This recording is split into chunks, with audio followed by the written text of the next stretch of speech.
Truth is important too. This is not about getting Hunter Biden. This is not even about getting Joe Biden. This is about getting the truth out there and making sure that this never happens again. This kind of big tech, big government, big media collusion to swing an election. Exactly. And I mean, look, if nothing else, cleaning out the FBI, I think should be a number one priority. Hi, my name is Anne McElhenney. My name is Phelim McAleer. Welcome to the Anne and Phelim Scoop. Yes, welcome. It's February. Yes. In fact, actually, this week is Valentine's Day. Lovely, yes. Very special time for us. So, yeah, this week is Valentine's Day, and actually somebody wrote in the comments recently that they wanted to know how we met. We'll bring you that story in brief. Very brief. Very brief. Mostly because I look very good in the story and Phelim does not look as well in the story. We'll bring that to you. But it'll be a much truncated story. Sometimes it's better to look forward rather than back. Something like that. Yeah. Okay. And those who remember the mistakes of the past are condemned to repeat them. Or something. Something. What story? You've got a story there. I've got a story, about the left are coming for more than your gas guzzling stove.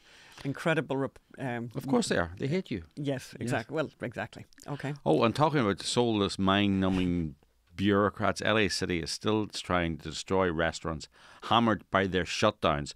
So they stuck them in the gutter, and when they were down there, they want to kick their head in when they're down there. And why? Because they can. Yeah. And later, Phelim is going to speak to the great Miranda Devine about the latest Hunter Biden news and how it all leads back to Joe. Don't forget, it all leads back to Joe. And I told you. I'm going to boast now. Liberals have no taste, and jazz music is irredeemably bad.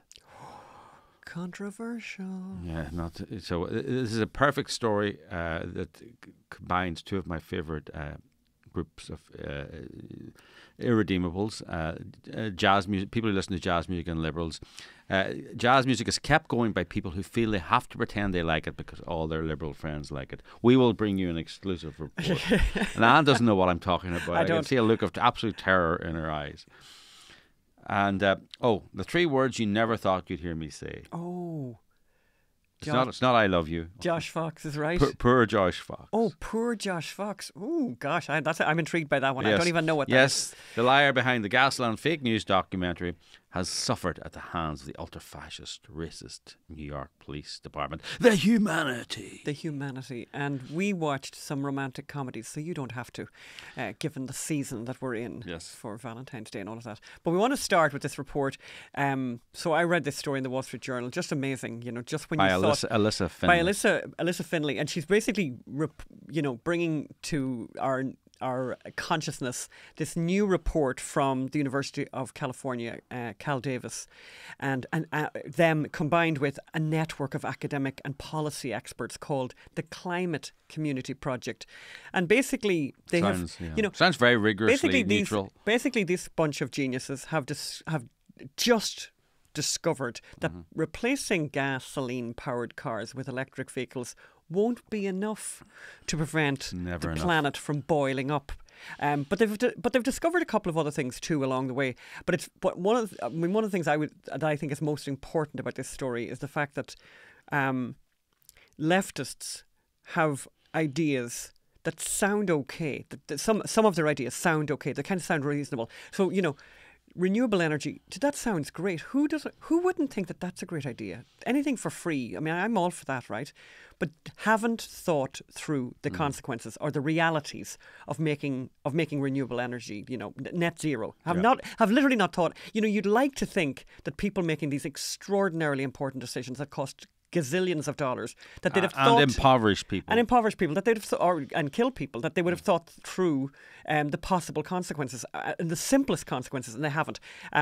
Just extraordinary. So this report, anyway, from Cal Davis report, offers an honest. This is again from the Wall Street Journal. Offers an honest look at the vast personal, environmental and economic sacrifices needed to meet the left's net zero goals. So basically it's progressives' dirty little secret is that everyone will have to make do with much, much, much, much less fewer cars, smaller houses and yards, and a significant lower standard of living to satisfy these climate zealots, right? So the first problem, I just think this is a great story and one that we have, touched on before, but it's just amazing that now we have the left actually acknowledging it, and quite a number of them acknowledge it. So what they've worked out is, number one problem, electric vehicle batteries. You just love this. You didn't think of this, right? Electric vehicle batteries require loads and loads of minerals such as lithium, cobalt and nickel, which must be extracted from the ground, like fossil fuels. If today's demand for EVs is to be projected to 2050, the lithium requirements for the US EV market alone would require triple the amount of lithium currently produced for the entire global market. So just for the US, the complete global market, 3 times that just to satisfy the US. Can I just say, you can, if they had listened to us speaking 15 years ago, when we were promoting our documentary, Mind Your Own Business, I mean, we would constantly get reeled at by anti-mining activists, and we'd say, look, you are pro-mining because that laptop that you're using to promote your anti-mining message, that mobile phone you're using to promote your anti-mining message, is all mined. Yes, and it's all lithium. Didn't grow, your apple did not grow on trees. Boom, boom. Do you like that? Wow. I've said that before. I said that when we were in Copenhagen, by the way. God help us. Copenhagen. It was very cold, I remember when we were there. It was cold in your heart. It was cold in my heart too. Being surrounded by 30,000 climate zealots. So going on with this story, because every part of this is good and I am quoting a lot from it. Unlike fossil fuels, these lithium and these rare earth minerals, by the way, are found in undeveloped areas that have abundant natural fauna and are often inhabited by indigenous people. So how is that going to work out for you? Sounds like Nevada. How is that going to work out for you? But by the way, this is slightly wrong. Well, actually, these people are slightly wrong because there's lots of rare earth metals in the United States as well, but they just won't mine them because it's uranium and lithium and scary other lithiums. It's very difficult to mine them without polluting, is basically the problem. So we're very happy to have that polluting being done in China, where most of these rare earths are coming from, which is also not a great idea.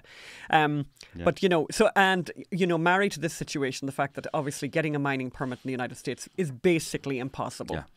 Problem number 2.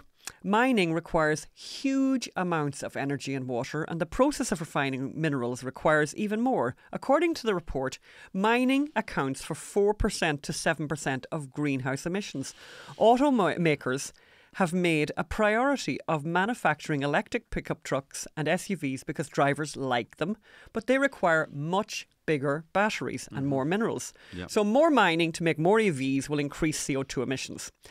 Again, unintended consequences, but unthought of consequences. This is just going hell-bent into something without actually working out, well, will there be any costs, Problem number 3, I'm just running through this. Producing electric vehicles and building and maintaining roads, highways and parking lots are energy and emissions intensive processes with high levels of embodied carbon. Basically, electrification of US transportation systems will massively increase the demand for electricity, while the transition to the decarbonised electricity grid is still underway, right? So you're needing loads of electricity for your electric car at a time when electricity is being produced less and less by fossil fuels because that's the goal. So it's being produced by renewables. And the renewables, as we have mentioned many times here, are unreliable because they are weather dependent. Mm-hmm. So this is, so the kind of the conclusion of this story, and it kind of goes on a bit, but I mean, it's really, really brilliant. The conclusion is that the left want us to live in tiny apartments. They don't want us to drive. They want us to be bicycling. They want us to cycle. Or public transport. The humanity. Public transport, because that's really safe, by the way, in a place like Los Angeles. Yes. So public transport or cycling. Anyone who promotes public transport, I guarantee, has never had to be on a public transport system in a Democrat city. Yeah. I mean, it's you take your life in your hands. And you're probably the only one paying the fare. And I mean, it's you can't make this stuff up. By the way, in a further part of the story that I just loved, just to give you a flavour of the Californian, legislators here, So Californian Democratic legislator last year passed a law that was going to give anyone who didn't have a car Anyone who didn't have a car was going to get either $1,000. They passed that law, but the original draft of that law was that anyone who didn't have a car was going to get $7,500. Right? Nice one, right? And now, what happened, it's interesting actually, what happened there was when it was passed, this law was passed at the reduced level of $1,000, but when it came to Governor Gavin Newsom's desk, he realised, oh God, that's going to cost us a fortune. So he actually vetoed the bill. But he said himself at the time, he said that in theory, he very much supports the idea of approaches that to incentivize a transition from vehicles to more sustainable transportation, i.e. bicycle. Did he take the bus or cycle to the French Laundry? Oh, Phelim. When he was breaking COVID regulations. That's just... And look at the lovely photograph of him there having his lovely dinner. Sure, who wouldn't want to be going there? That's right. And by the way, if you do want to go there, you have to book 3 years in advance. I would say Gavin Newsom does not have to book 3 years in advance. So anyway, what's going to happen is people. So the electric cars. Can I just ask a question? Yes, you may, because it's your podcast. So we're famously a one-car family. We are, which I know is some kind of. It's some kind of a human rights abuse. All you Americans out there going, my God, how did they do that? Send us more money. Send us more money to sendusmoremoney.com. Yes. Yeah, because we only have one car. Anyway, we only have one car. Because why do we have one car, Phelim? We have one car. You tell me. I mean, we have one car because we don't need two cars. Is the actual reason, Phelim? Because the fact is, we do actually live in a walkable neighbourhood. Well, walkable for now, many things, until the zombies take over. And yes, but basically, sometimes we do need a second car, and then we Uber or whatever. Yes. But anyway, we have one car. So, given that it's a human right for Americans to have two cars per family. Should we get money? Should we get the money, the $1,000, if he ever decides to give it I'd back? like to go with the higher level of $7,500. Okay. That'd be just lovely. Sorry to interrupt. Yes, but so basically, Gavin Newsom thought it was a great idea, and so basically that's what the left want to do. They want to move us all into the cities. They have us living in these tiny apartments like people do in Paris and places like that, wherever they have these miniature fridges and stuff. It's all very, very depressing, and we have to cycle everywhere. By the way, it's not that's the future. Emily in Paris lives in an unbelievable apartment in Paris. There's no sense. By the way, there's nothing about that program, which is very delightful to watch. By the way, Emily in Paris. However, there's nothing about it that makes any sense at all. Particularly the fact that she wears couture outfits every day and never wears them twice. Well, I also like about it is no one remarks on her outfits. And nobody remarks on her outfits. But basically the demand for electricity, if this electric car thing was allowed to get away with itself, which it won't be able to because they won't have enough battery parts basically to make it. But if they would, it would put such a strain, and it will be putting such a strain, by the way, on the electric grid, that they're going to be asking people to set their thermostats to 80 in the summer and 65 in the winter. That's the goal. So basically, you'd be boiling up in the summer, and in the winter you'd be frozen. And by the way, talking of frozen, you notice that we still have awful weather here. So I would like to vote for global warming, and global warming quickly to come back to California. Thank you. Because we're tired of the cold now. Yes. So talking of cold in California. Yes. Segue there? No? Yes. Maybe? Let me tell you about this story. And here's a quote. It's like being kicked in the shins over and over again. This is from the Los Angeles Times. Dear, oh dear. Holly Fox, co-owner of Last Word Hospitality, the group behind Found Oyster Bar in East Hollywood and Nossa Capriani Bar in Los Feliz, is bracing for another painful, expensive battle to stay in business. Oh, yes. And it's not a painful, expensive battle with rising prices or anything like that. In the fall of 2020, she spent about $22,000 to install a parklet. They call it a parklet. A patio. A patio in her parking lot in front of the Found Oyster, using a permit she was granted to the city's LA Alfresco program that allowed restaurants to quickly open outdoor dining areas amid the pandemic. When they shut the restaurants and then they said, you can open outdoors and you can just build your patio now and here you go. 2 weeks later, dining was shut down again. She reopened in February 2021 and has continued to adapt the sustainable business model. The alfresco dining program saved Found Oyster. Without it, we would have had to close. So that was kind of good. What do you think the city? I mean, and by the way, we can testify to this. This has saved dining all across LA. It has put a pep in the step of all these restaurants. Some of our favourite restaurants have expanded into their car park, into their alleys, into their backyard. It was their only hope, actually. Yes. So the city has now decided, you know what? You need permits you need extra permits because they have permits. There were issues within 2 weeks. You need extra permits, and the permits are going to cost an absolute fortune, maybe 50,000, but also take a year to get. Oh yeah. Oh, so you close down the patio in the meantime.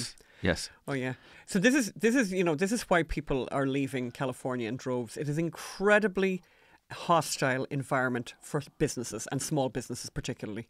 You know, if you think, if anybody had, talk about humanity. If you had any humanity, you'd be so generous to these restaurateurs who have survived this awful time for their business when they were, and it wasn't, by the way, it was bad enough they were closed inside, but they had all kinds of ludicrous laws and regulations, and we know from friends who have restaurants and bars that these regulators would turn up all the time with the measuring tape. Yes, you know, another to say, thing. Where was your COVID regulation sheet? You know, whatever that had to be displayed publicly, and the chair was at the wrong angle to the table. My favourite one was on the 3rd of July, they announced that the restaurants were being closed over the 4th of July weekend, and restaurateurs had bought in all the tons food. Of food. Yeah.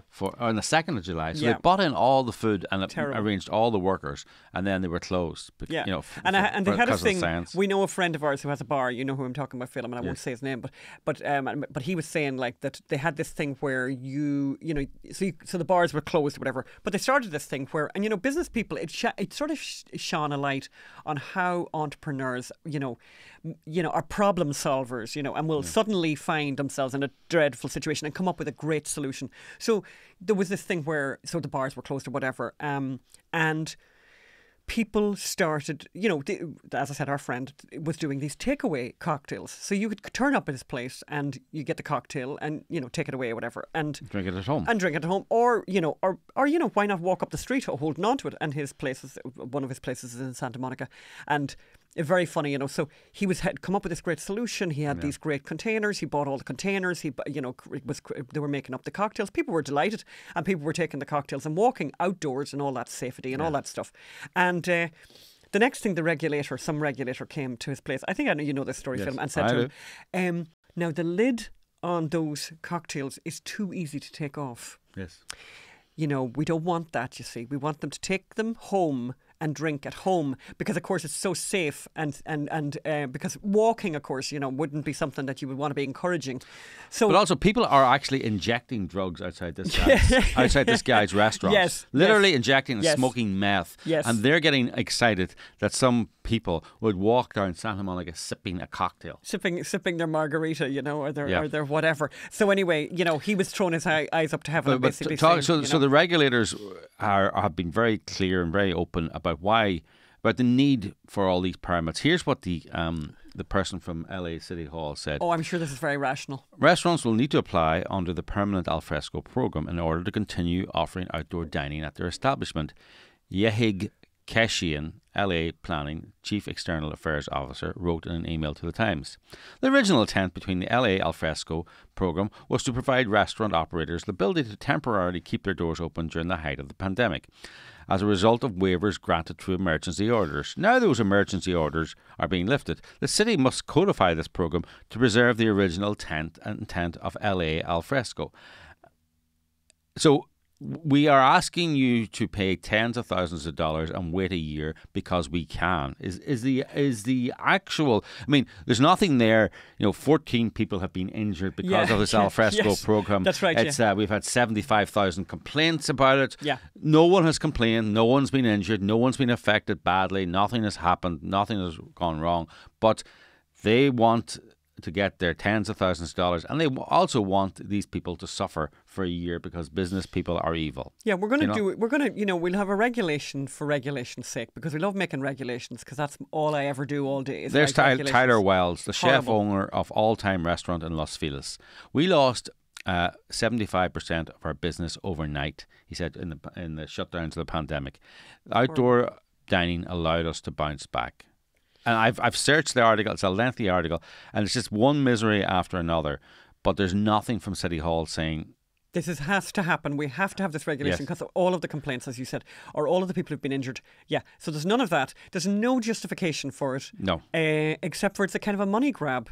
A power grab as well. But it's enough. This is the kind of thing, though, that breaks people's hearts and would break the hearts of somebody trying to run a small business who's suddenly seeing some kind of uptick because they've got this outdoor dining situation, and it's and suddenly something good has happened. Yeah. And now City Hall comes along because we're not allowing anything good to happen in LA.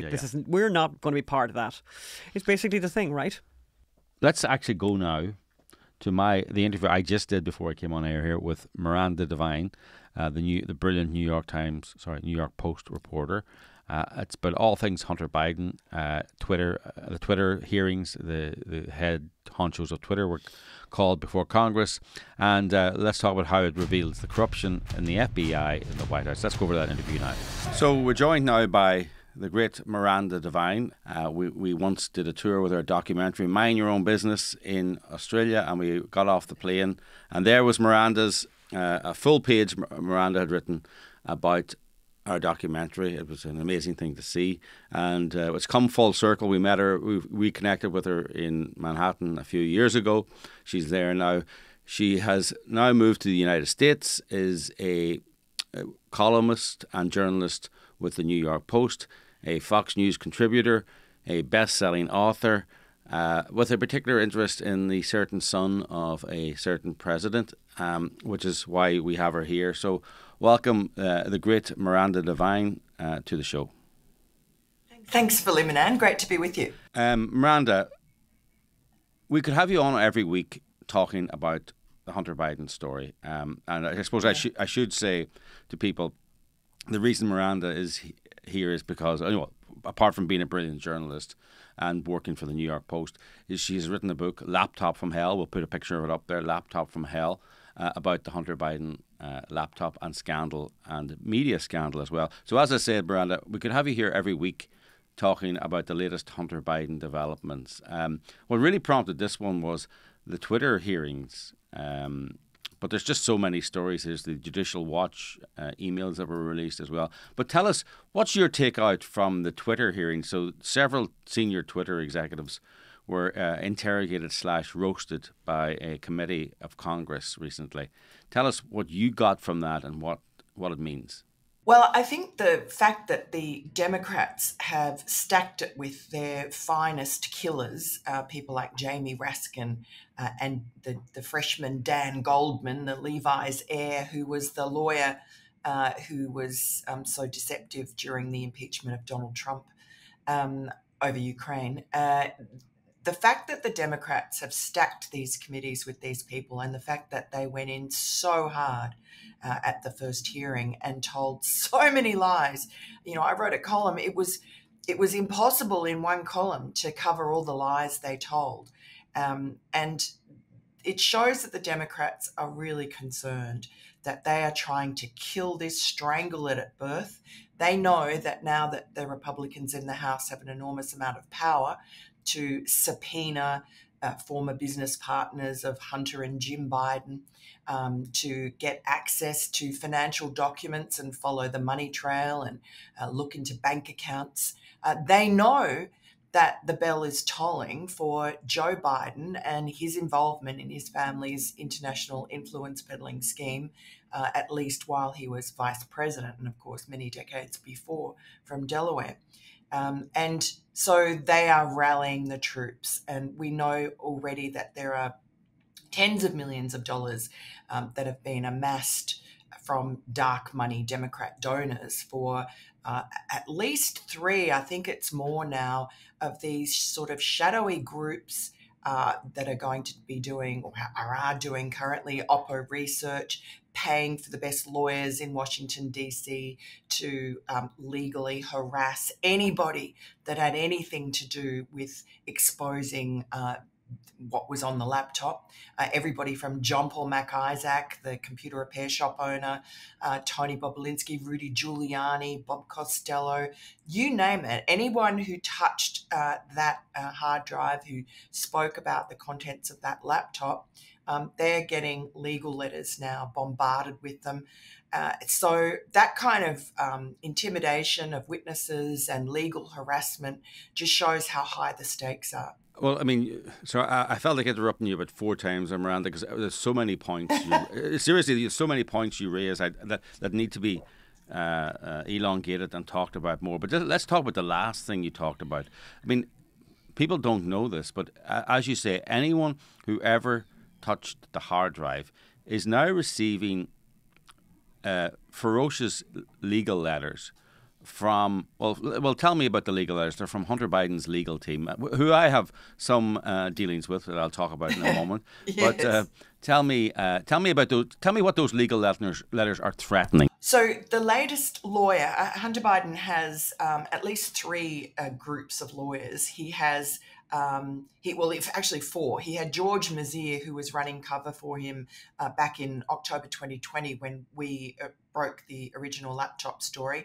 He has disappeared off the scene, I'm told, because he had to be a witness in that Delaware grand jury looking into Hunter Biden. So then he got a new guy from, I think it's called Latham and Watkins, Chris somebody or other, who just writes rude letters to people and ignores any phone calls from the New York Post. And then now he's got this real high-priced, high-powered DC lawyer called Abby Lowell. Very expensive. I mean, I'm told it to be upwards of $600,000 just for a retainer for him, for, Hunter Biden, who's allegedly broke. And then he has this other lawyer called Kevin Morris, who you're familiar with, who is a big hotshot entertainment lawyer in Hollywood. He made a fortune from the South Park guys. He seems to have a lot of time on his hand. He's a sort of I think a novelist as well, a bit of a fantasist. And he's also befriended Hunter Biden. They are now, as Hunter Biden's former friends say about Kevin Morris, he's Hunter's new sugar brother. Hunter always seems to be able to get older men to take pity on, and women, of course, to take pity on him and pay for him. And that's what Kevin Morris appears to have done, paid off a $2.8 million IRS back taxes, as well as the $20,000 rent on his Malibu property, which he's moved out of now, that rental, but he's back in California now. So all these lawyers, and together with David Brock from Media Matters, who also has millions of dollars, he started up this new group called Facts Matter, which is specifically to combat any inquiries into Hunter Biden, Joe Biden, Jim Biden, and the laptop. And so they will have their own lawyers to call on, their own Oppo research, their own hitmen and women. So that's where Hunter Biden is, well protected, because of course it's not about protecting Hunter, it's about protecting the president. Yes, well, this is it. This is not, I mean, and of course, when we made the My Son Hunter movie, which you can watch by going to mysonhunter.com, when we made the My Son Hunter movie, it wasn't about having a go at Hunter Biden. It was because of the connections to Joe, because of the 10% for the big guy emails, because of Joe using its influence to get a prosecutor fired who was investigating a company that Hunter was on the board of, but he wasn't really on the board. He was there to bring the father in, to bring his influence. A Russian-linked Ukrainian oil and gas company that the Russian government, the pro-Western Russian government, were investigating, and Joe Biden was quite clear. I got the prosecutor fired. So, I mean, there's so much to say there.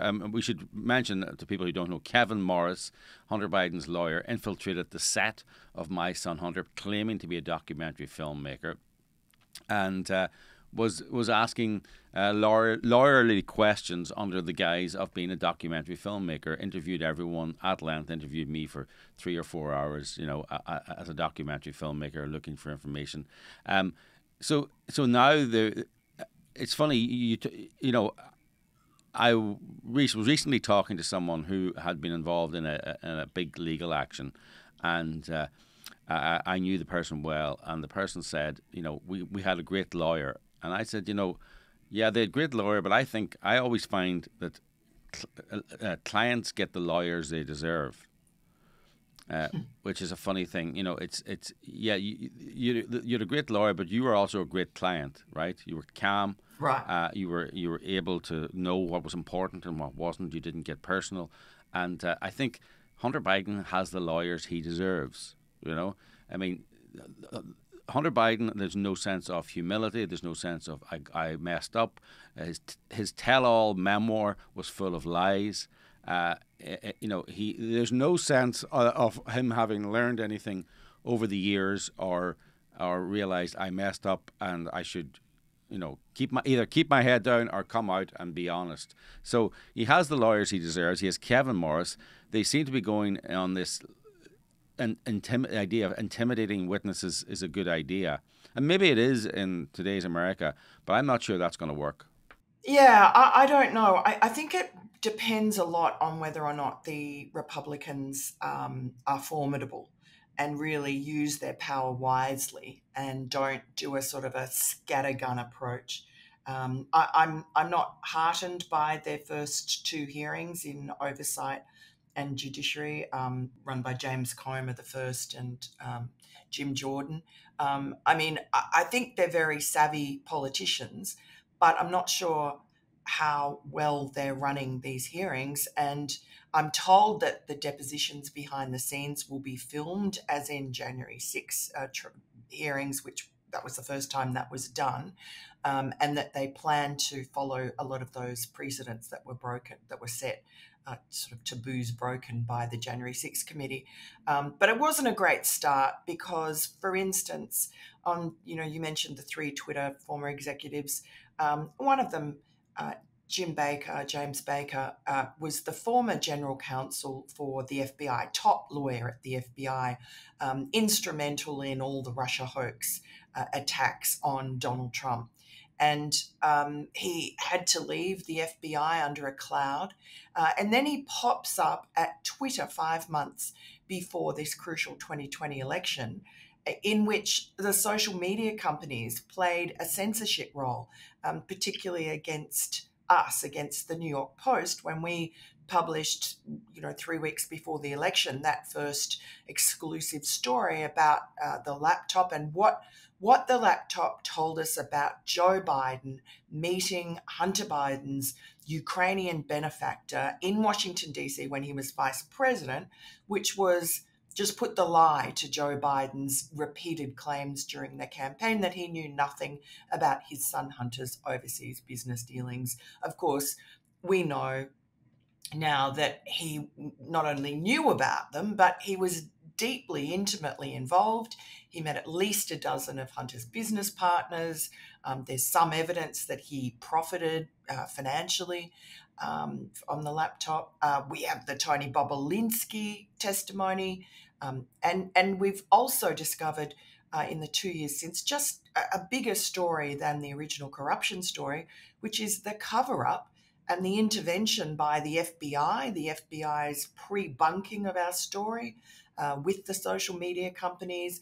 They're telling Twitter to expect in October, likely about Hunter Biden, this dump of a Russian disinformation, a hack and leak operation.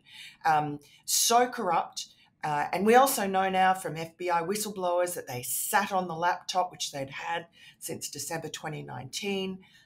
They also sat on Tony Bobolinsky's 5-hour interview he gave them before the election and the contents of his 3 devices, which just confirm what's on the laptop. They duplicate it and they augment it because they contain WhatsApp messages and encrypted material. This is the thing that I always said about all these social media companies and other journalists who said, well, we don't know if this laptop is genuine or not. Look, there's emails, right, with CCing 6 people, 10 people, 4 people. Yeah.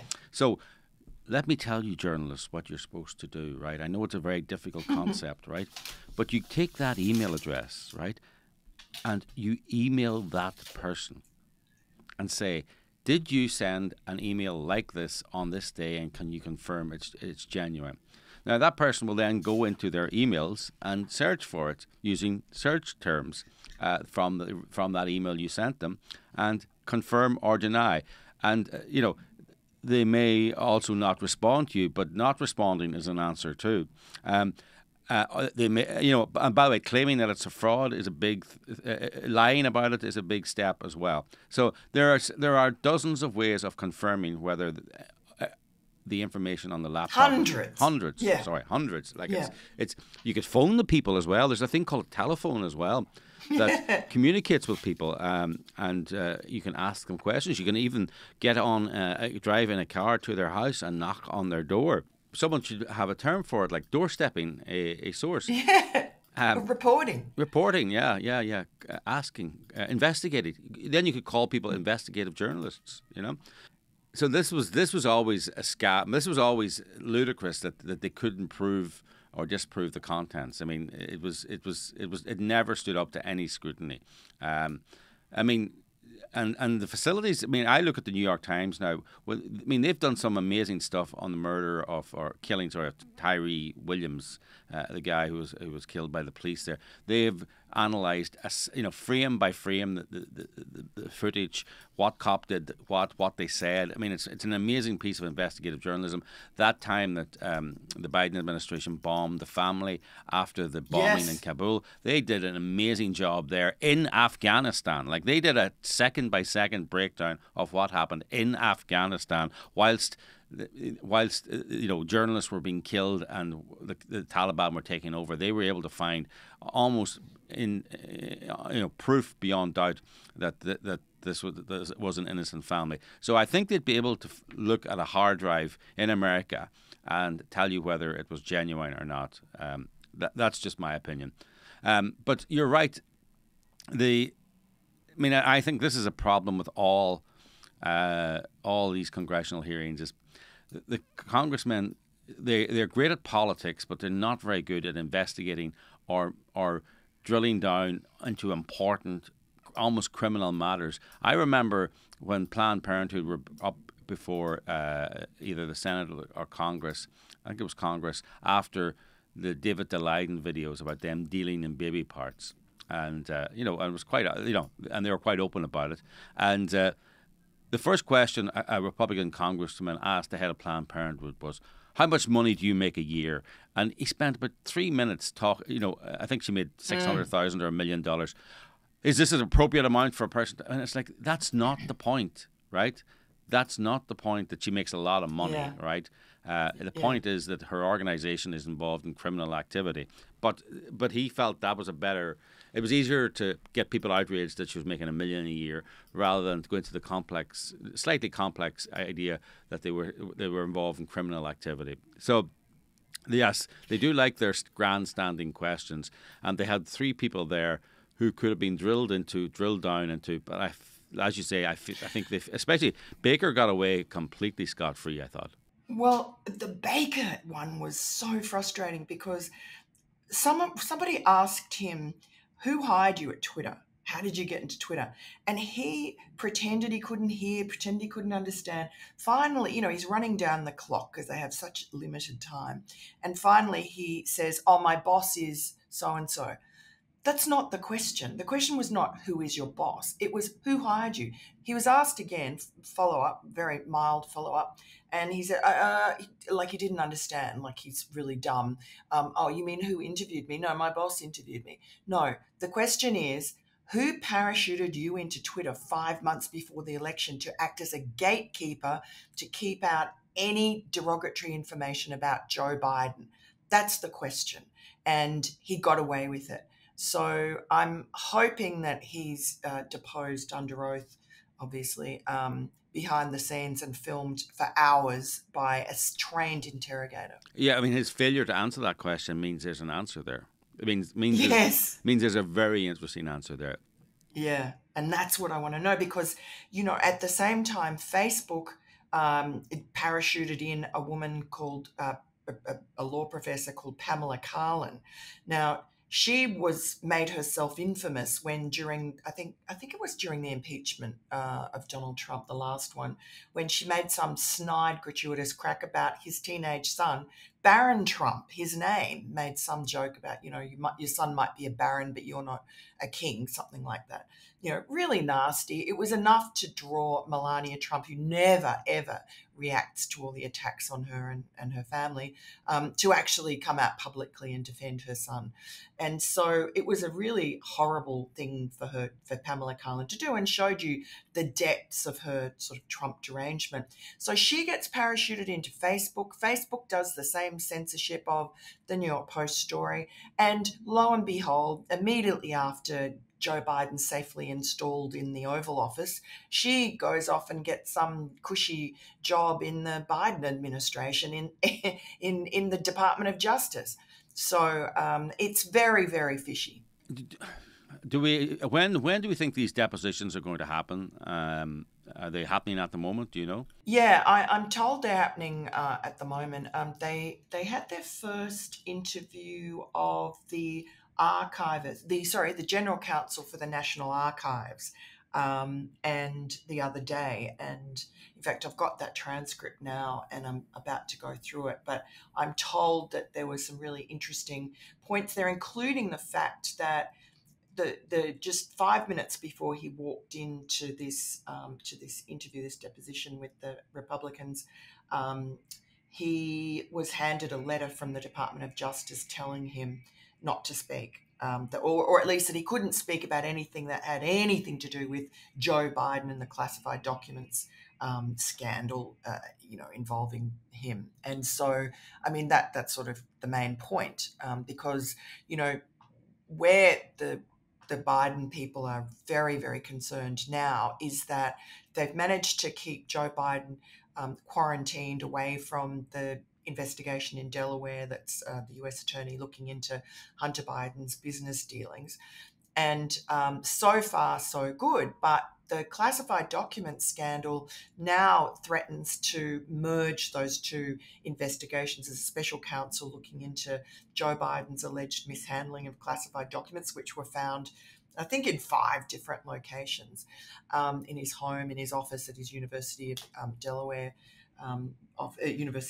Pennsylvania office. They haven't looked at the University of Delaware, which is bizarre. You'd think the FBI would want to go there. There are lots of documents there from Joe Biden's Senate days. But now that we've looked at some material on the laptop that Hunter Biden wrote that seems seems unusually detailed and sort of profound and well researched and intelligent, and unlike all the other stuff that he writes, and looks like it could have come from classified information. How did he get his hands on it? And that's to do with Ukraine. One of these documents, another one to do with a Russian oligarch, and of course the email that Hunter wrote to his business partner Devine about Ukraine. This 22-point sort of information, very, very erudite information about Ukraine's political system and energy politics, was written just a few days before his father flew off to Ukraine to meet the bigwigs there. And so he would have got a briefing from a classified briefing from the State Department and the intelligence boffins. Did Hunter have access to that? Yeah, I mean, because if anyone has spent any time examining Hunter Biden's laptop or his books or any of his interviews, he's an expert on many things, including where to get the best crack cocaine in Los Angeles. But he is not, he is not an expert on the Ukraine. He's not an expert on energy. He's not an expert on East European energy systems and companies. So where did he get that information? And did Joe slip him some classified information to make him appear more interesting so that he could continue to get his $86,000 a month whilst on the board? Well, actually, that particular email was an audition to get the $83,000 a month with Burisma, the energy company in Ukraine. He wasn't yet on the board. He joined the board, I think it was a month, or anyway, a matter of weeks after he wrote that very sophisticated email showing the importance. Yes. And of course, his father, our guy, as he says in the email, going to Ukraine was a great boon for his bid to join the board. And of course, he was desperate for money at that point and would have done anything, would have sold his grandmother for money. So we don't know if that classified information was misused by Hunter Biden to earn money. We don't know that, but it's certainly a question that should be being asked by the special counsel looking into Joe Biden's alleged mishandling of that classified info. I want to wrap up, but I want to be clear. How many investigations are ongoing at the moment into Hunter Biden? You talked about the grand jury in Delaware. What's that investigating? So that's U.S. Attorney David Weiss in Delaware has been looking into Hunter Biden's business dealings since about 2018. Tax fraud, alleged tax fraud, money laundering, and a violation of the Foreign Agent Registration Act. And so that's just very oddly been dragging on and on and on. There was some talk that Hunter had rejected a plea deal. Hunter's lawyers swear blind to me that that's not the case. Maybe this rejection happened before these new set of lawyers came on, but maybe it never happened. But certainly has been taking forever. Hunter's lawyers are trying to imply that it's taking forever because there's no there. Yet there are leaks there aren't very many leaks. It's as tight as any DOJ operation that we've ever seen, unlike anything to do with Donald Trump, which leaks like a sieve. But, there's some whispers that the grand jury's been reconvened, that now they're going to have to indict him. Who knows? It's all incredibly political. And, of course, Joe Biden is the boss of Merrick Garland, the Attorney General, who's the boss of David Weiss, the U.S. Attorney. Well, I mean, from my experience with Hunter Biden's lawyers, maybe you're talking about different ones, but you can't believe a word they say. If they tell you he didn't reject a plea deal, if Kevin Morris told me Hunter Biden didn't reject a plea deal, I would assume that means he did reject a plea deal. So maybe I know Hunter has many sets of lawyers, so maybe you're talking to one of his more reasonable sets of lawyers, but he has some dodgy lawyers around him. And I should add, for the sake of full disclosure, that I have an ethics complaint with the California Bar Association against Kevin Morris, Hunter Biden's lawyer, for misrepresenting himself as a documentary filmmaker whilst asking. And what's happened to that? We're waiting. So it's going up the chain, and we're waiting. The California Bar Association has recently apologized for its poor performance in the past because Tom Girardi, actually this might be a story for you regarding Hunter and Kevin Morris. So Tom Girardi, who was in the Aaron Brockovich movie. He was the boss of Aaron Brockovich, who paid for the right. So that was Tom Girardi. He was married to a real housewife, and they had a very lavish lifestyle. He's now been indicted for stealing hundreds of millions of dollars from clients, and the worst thefts imaginable. Indonesians who were killed in plane crashes, the Boeing plane crashes, orphans, widows, all just stealing money left, right, and centre.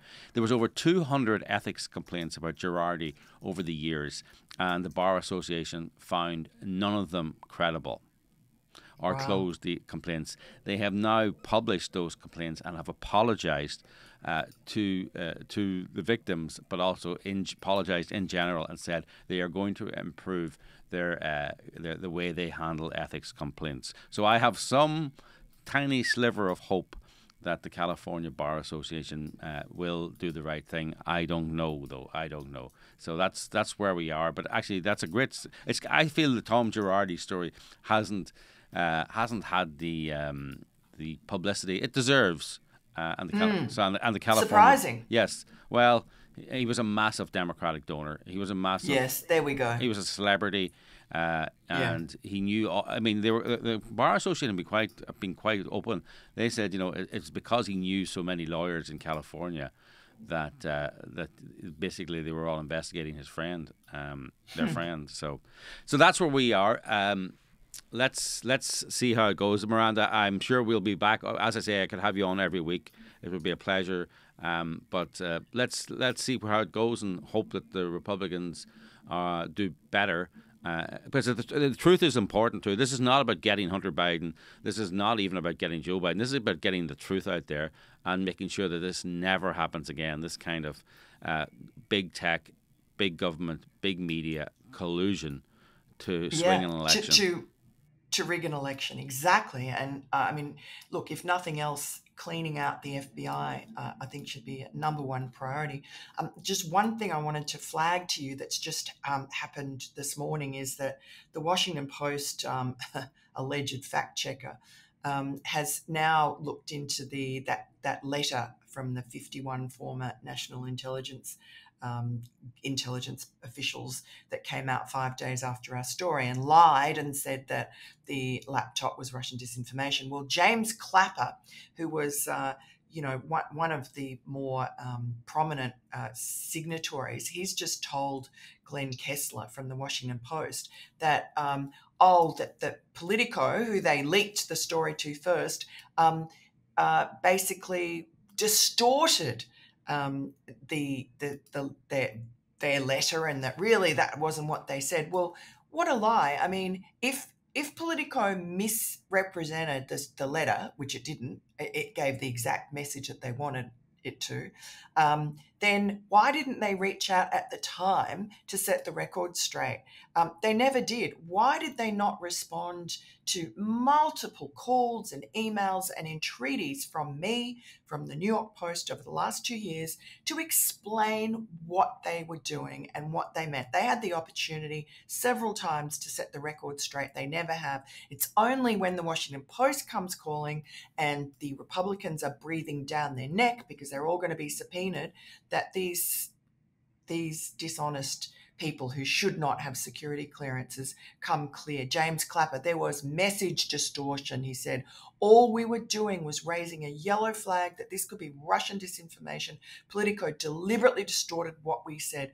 What a liar. Well, by the way, Mr. Clapper, there's actually a messaging system called Twitter where you could have written in real time saying, just to let people know, Politico has misrepresented our letter. We're only saying this, this, and this. They didn't. In fact, Clapper went on to give dozens of interviews.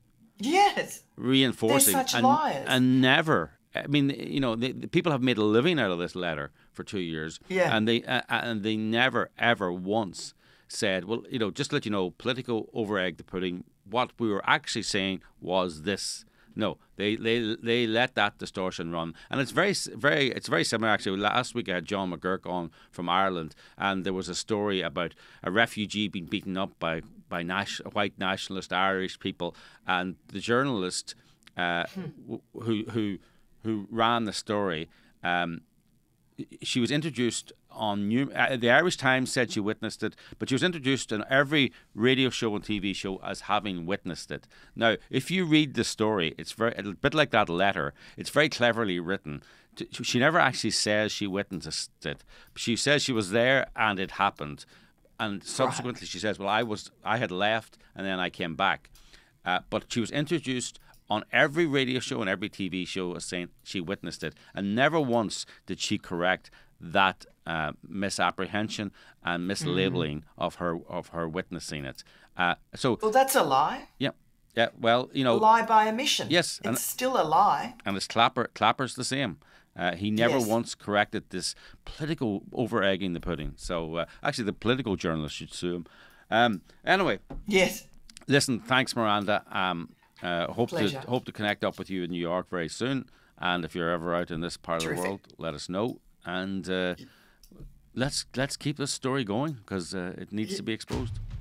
Absolutely. Thanks, Philip. Thanks, great to talk to you. I mean, as I think Miranda, we talked about that. She could be on here every week, and we talked off air. And it's like you don't want to be a reporter who's a one-trick pony, right? You don't want to be the person who only does this one story all the time.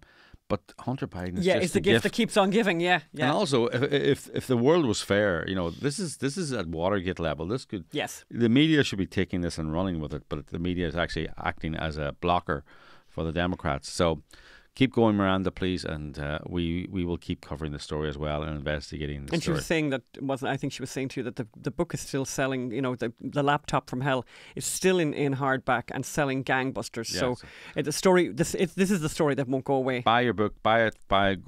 Go and buy Miranda's book. Please do her a favor. Yeah. Laptop from Hell. So NPR on. Yes. I love these things where researchers at NYU have discovered something, and I'm sure because you know what this story is. I don't know what this story is, but I love the idea that researchers are out there curing cancer, and working out how to make us less depressed and stuff like that. Instead of that, though, here's what have these researchers devoted their time to? They have conducted a study on how long it takes for people to decide whether they love or hate a song. Okay. All right. Well, I've always said that's groundbreaking and extraordinarily important. But I don't know how you justify that, right? What, the money? Yes. That's not how it's worked. That's not how. And in fairness, actually, I suppose, when you are at university and you are researching things, I think there is actually a case to be made for the fact that you're learning research methods. And so it doesn't really matter, perhaps, what the thing is. Okay. However, I think it'd be nice now if they were devoting their time to things that mattered a bit more. Yes. But yes, they're now deciding to work out. I suppose there's a business aspect to this too, by the way. But the businesses should fund it. Actually, by the way, I'll tell you one thing that makes that, and it's you remind me where we were yesterday. Where were we yesterday? And because I think I do know what this story is about, but we were somewhere yesterday, and I was thinking everything about this place we're in is great, except for one thing that is really driving me nuts in this one place. And it was the music. Where was that film? And it was either yesterday or the day before, and it was just like, is this going to ever stop? Oh, it was jazz music. And it was jazz music. Yeah, no, that was a couple of days ago. I will be honest with you about that. So anyway, I've long held very strong feelings about jazz mostly music. biased, bigoted feelings about jazz music. Very strong. So anyway, the researchers, after a lot of money and a lot of and they used a method which NPR explained, which, to be honest, I couldn't really understand. Okay. Right? But anyway, they played large parts of it, small parts of it, and measured people's reactions and what they said, turn the radio off, how they said they felt, and how they actually felt, and all this. Right. All right. Right. So, startling conclusion. This is hilarious. Startling conclusion. What film? One of the conclusions was people really, really, really, really like pop music. Pop music. Would that be the short for the word popular? Yes. So people really, really like popular music. Yes. I think that's called is that a tautology? Good to know your tax dollars are at work, right? Yes. Another thing there might be just a little clue there in the actual phraseology of popular music. But off you go, Phil. Another thing was that people said they wouldn't like rock music, but actually liked it more than they said they would. They said they did, right? Right. When they were exposed to it. Yes, right. And yeah. So then, startling, interesting, and they buried this at the end, NPR. But Phelan ferreted it out because he's that kind of guy. Go on ahead. They divided the people into liberals and conservatives. Oh, that's interesting. And liberals are more likely to say they like jazz music when they really hated it. Oh, I love that. So Conservatives, it's kind of virtue signaling, yes. Even when it comes down to your musical tastes. Yes. Conservatives, it's basically, I'm so sophisticated, I can deal with this, crazy, sort of, in almost torturous industrial clanging, yes. Of those. I know exactly what you're talking about. But it means that you're sophisticated. It means that your tastes are better than the rest of us. You're racially sensitive, I think, too. Yeah, that'd be true. Because that's funny. I've never really associated jazz music with African Americans, but I suppose, of course it is, right? But the rest of us all, of course, love ABBA. You see, who are basically Aryan youth, by right. the way, who all grew Actually, up and literally Aryan. One of them is literally an Aryan youth. One of them is literally Aryan youth. The child is the of product a Nazi. Of a Nazi rape. Now, I think it was. No, it was a Nazi. A bit consensual, was it? A bit of a collaboration. A bit of a collaboration of Aryan making. Yes. Okay. So we all like the white supremacist Nazis. ABBA. But anyway, yes. So conservatives and liberals, the conservatives were honest about their dislike of jazz. Liberals said they love jazz, but the researchers found they didn't like it. That's really funny, you know, because it's like it's basically saying that that liberals are juveniles, basically. Because I mean, would you acknowledge? Of course, you were probably so cool, Phil, but I'm just thinking that back in the day, like when I was young, that there was almost a pressure. Do you remember the kind of thing that there'd be these art house movies that made no sense at all now, but they'd be in French and there'd be somebody looking longingly into a camera for about 7 minutes, and but nice music maybe underneath it. What do you call that? Well, Wings of Desire. Something like that. Wings of Desire. You had no idea what it was about, but you'd come out of the cinema look all very tortured and say, wow, gosh, amazing, really amazing. And you go off recommending it to people as well. Now, eventually you grow up and you say to people, God, I never saw so much rubbish in my whole life. It was like watching grass grow. Much better to look at grass growing, actually. Yes. But basically what you're saying is that the researchers came back with the fact that liberals just never grow up and always want to be virtue signalling about everything, even when it comes down to music that they don't like. And it's very funny, actually. I've noticed recently that, I've really noticed it on NPR recently. They'll be promoting some kind of ethnic music from some kind of village in Africa or something, which I'm sure is very popular, the piece of music in Africa. Probably isn't, not. By the way, and probably isn't. Probably they're listening.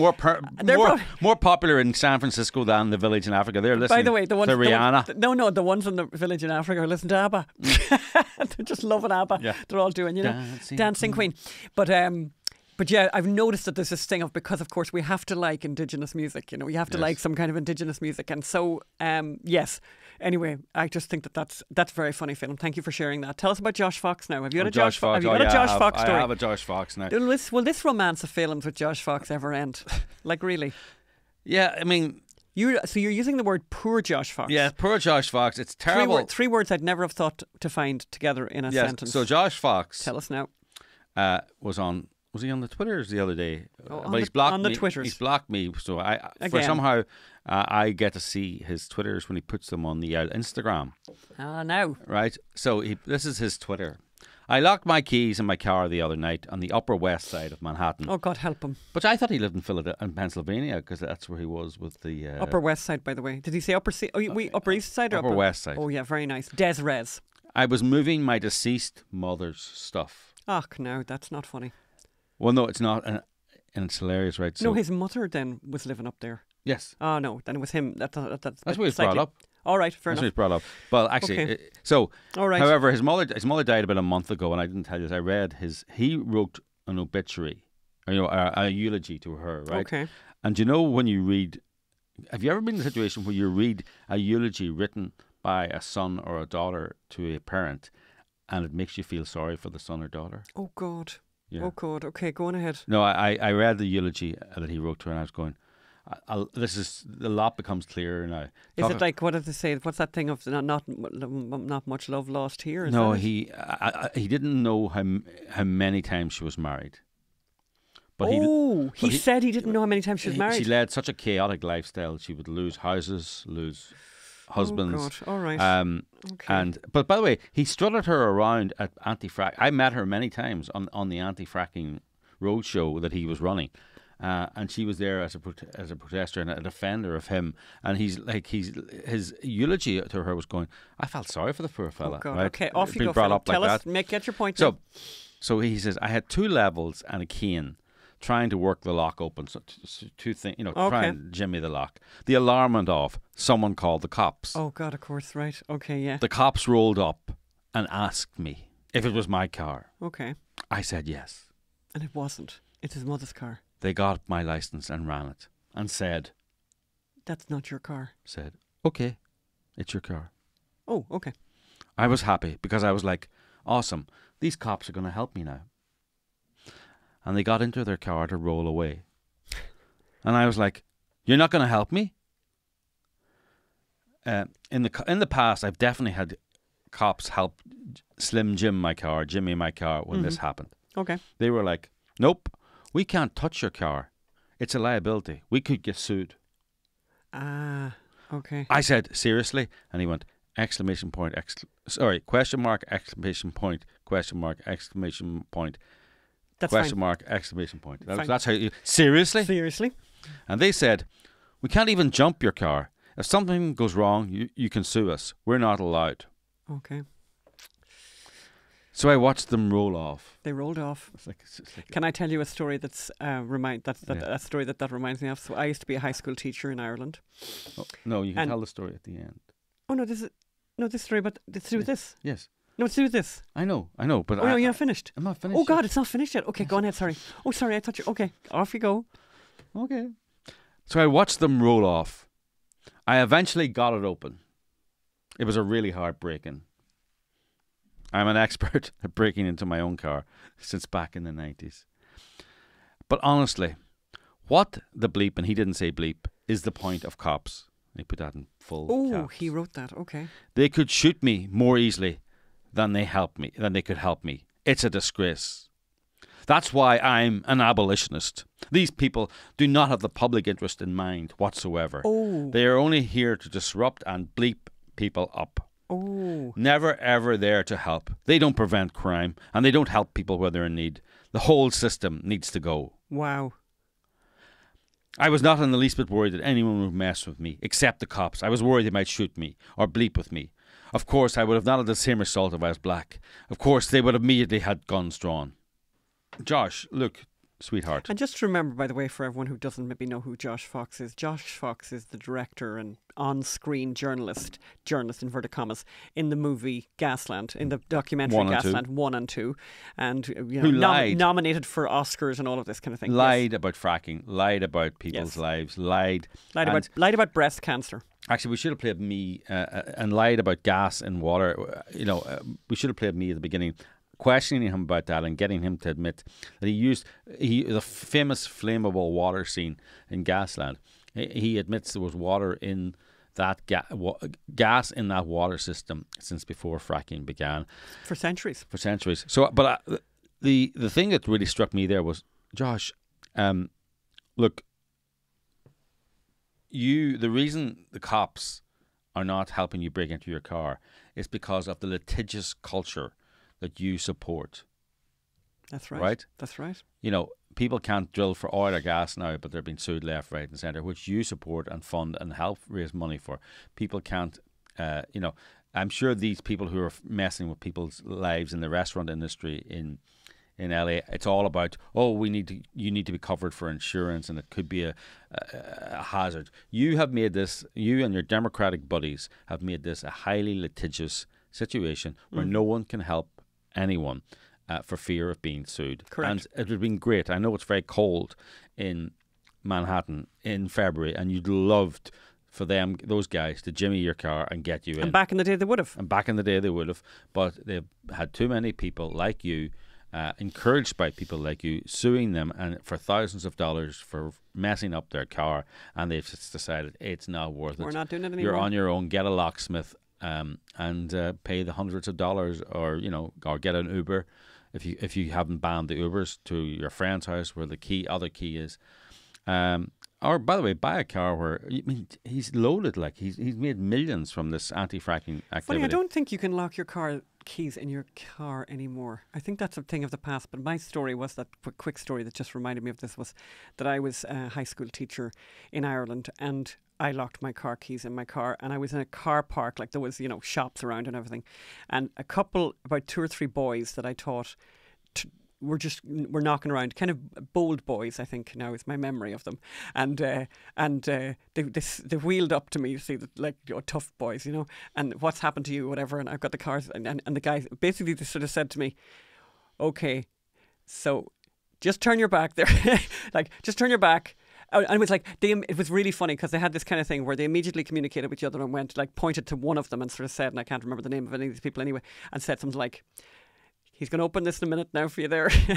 Don't you worry. Just turn your back there. And there was some way of don't be telling anyone. And I can tell you the guy had the car open. It was instant. It was instantly he had the car open. Yeah. But I just always thought that was really funny. And don't be telling anyone now that he's got this special skill. Anyway, we watched a few romantic comedies, so you don't have to, because this week is the week of Valentine's Day. But before we get to that, I will say just this one thing. Somebody did ask us how we met, by the way. We met at the McGill Summer School in Donegal. Was it during the first or the second ceasefire filming? Second, I don't know. During the second ceasefire. And by the way, many people can say that about their romantic past, that their romantic past is connected to ceasefires in Northern Ireland among terrorists. Freedom fighters. All right, fair enough. I knew you were going to say that. So, yes. Both sides were freedom fighters. Either the first or the second ceasefire, I went to a a sort of a political conference in Donegal, where I'm from, with my friend Mary, and a young journalist from Belfast turned up, looking very unkempt, I'll have to say now. I'm going to look for a photograph. I may not find one, but if I do, I'll put it up there. Very unkempt, big head of curly brown hair, by the way. And I would say, in fairness, like maybe, you know, kind of, I would say what I would at the time described as sort of terrorist facial hair, kind of right up the front of top, just underneath his eyes, basically, all around his ears and all that. Kind of quite the look, actually. But these very shiny, sparkly eyes anyway, and a lot of... So that's where we met. And just let's say one of us knew immediately that was the person that we're going to marry, and another person took a bit longer because they're not that smart, you know? Somewhere down the road, our paths are gonna cross again. That's it. Doesn't Enough of that. really matter. So, and the other thing I would say is then the other thing that's kind of funny is that we did get engaged on Valentine's Day. No, we got engaged. We got engaged in Andorra on the side of a mountain, right? On a skiing trip. And Phelim was very smart, and we went up the side of the mountain. He had a backpack, which I thought was weird. And then when I was trying to organise the skis, I'm still not able to organise the skis.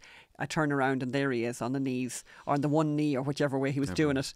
And I had a bottle of champagne and the glasses and the whole lot. And sure, everyone on the mountain was making a big fuss of us. Anyway, that was great. And I said to him, oh my God, there we are getting engaged. Not mad, fabulous, great, thanks a million.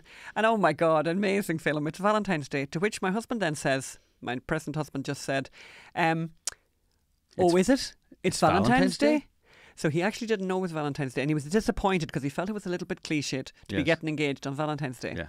So there you go, our film. You know, you couldn't help yourself. But anyway, it's going so far so well, so good. This is 2023, so we're married now since 2001. We got married in September 2001, after 9/11, and actually during our mass, we prayed for people in the United States of America who were dealing with the aftermath of 9/11, so we'll always not have difficulty remembering what year we got married in anyway. Anywho, so that we just sometimes have difficulty remembering our anniversary. Sometimes we have missed our anniversary. I don't think that says anything about the state of your relationship, by the way. I think it says a lot about the state of your working lives, that you're working too much, that sometimes we have. And by the way, we've both forgotten the anniversary. It wasn't like one of us was sitting with us. One of us remembered it.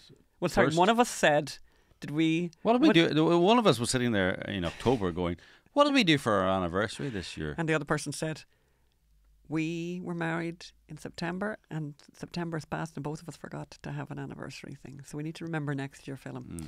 Anyway, we went to see these we didn't go to see these romantic comedies. We streamed 3 romantic comedies, so you wouldn't have to.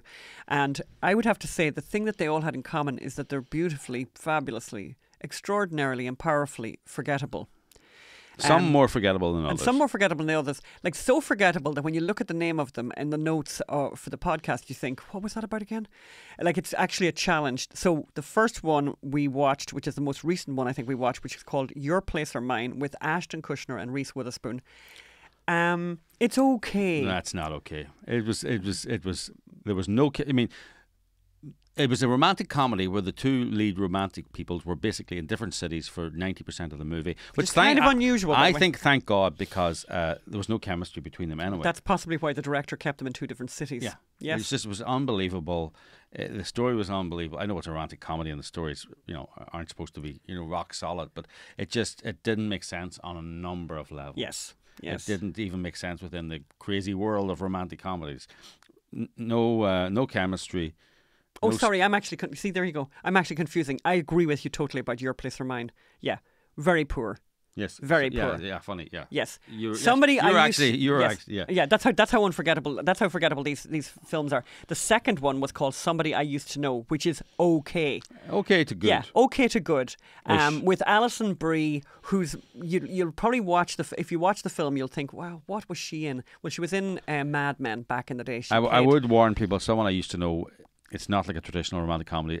Would it be R-rated? It would not be family friendly at all. I couldn't even make that judgment. That's how much I remember it. The Mother. Remember The Mother? Oh, I remember The Mother. Oh, Yeah, yeah. Oh, yeah. Yeah, they had this gratuitous. They had some of these kind of gratuitous scenes with the Mother. Yeah, it's funny. And they didn't add anything. And they weren't funny. Yes, it was these sex scenes, and it was like with the Mother, and it was like, yeah, it didn't.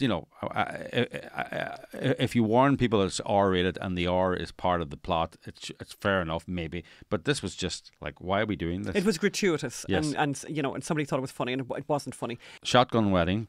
With J-Lo, Josh Duhamel, and Jennifer Coolidge. Who's basically in everything now. And Lenny Kravitz. I have not seen it. I only saw the start of it. I watched it. I watched it so you wouldn't have to, and you really don't. You not alone don't have to watch it. I don't think you should watch it. I think it's really it's very blah.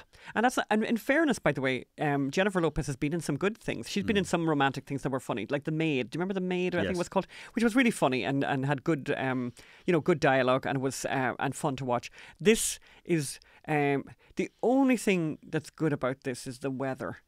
That the sun was shining, and because I'm missing the heat, I was liking that. But basically, otherwise, no. And I think it brings up a bigger point that I think you've made, Phelim, which is, of course, a very smart point you've made. Because Phelim is a bit of an aficionado of the romantic comedy genre. In fact, he would love to make his own romantic comedy when he grows up. But in the meantime, he's able to critique romantic comedies. And I think the thing that you have said, Phelim, about romantic comedies is that they, in the woke era, they're unable to be sincere about people falling in love, basically, and about romance. They're unable to do that, so they're trying to do something else. Yes, and they're ashamed of the genre. It's kind of a conservative genre, actually, because the romantic comedy genre is it's uptight person here, crazy casual person here.